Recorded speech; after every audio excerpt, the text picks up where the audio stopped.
Сота хөтөлбөр яагаад академик чадварыг хамгийн сайн үр дүнд хүргэдэг гэж? Яагаад гэвэл энэ нь тэдний боловсруулсан суралцахуйн 5 зарчимтай холбоотой юм. Нэгдүгээр зарчим төвшинг тогтоох. Суралцагчийн хамгийн сайнаараа суралцах боломжит хөтөлбөрийн төвшинг тогтоох. Яг л үржил шимтээ ургамлын үрийг тарихдаа хамгийн сайн үрэнд хөрсөнд суулгах явдал байдаг шүү дээ. Харин хоёрдугаар зарчим бол зорилгоо тогтоох. Суралцагч нь бодиттой тодорхой хугацаанд хүрч болох үед тохиромжит зорилгод хүрсэн байх явдал юм. Яг л үр тарихын эцсийн зорилго бол ариун их үр жимстэй хүчрэхэд ургамлаар тарьсан байх явдал шүү дээ. Гуравдугаар зарчим бол идэвхжүүлэлт ба хяналт юм. Суралцагч нь чиглүүлгийн дагуу амжилт нь хянагдаж бас урам зоригоор идэвхжүүлэгдэж байх ёстой. Яг л тарьсан ургамал маань байнгын өсөлтийг бий болгохын тулд нарны гэрэл усалгайг шаарддаг шүү дээ. Дөрөвдүгээр зарчим бол хэмжээсүүдийг тодорхойлох.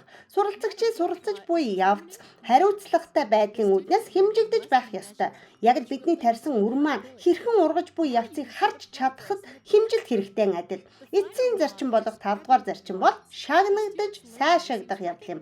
Суралцагчийн суралцах үйл явц нь үр дүн гаргасан хичээл зүтгэлээрээ шагнагдаж сайшаагдах явц юм аа. Яг л бидний хөрсөнд суулган арчилж торцсон үр маань шимт хижээл амт чанартай ариун их ургацыг өгсөнд талархахтай адилхан юм аа.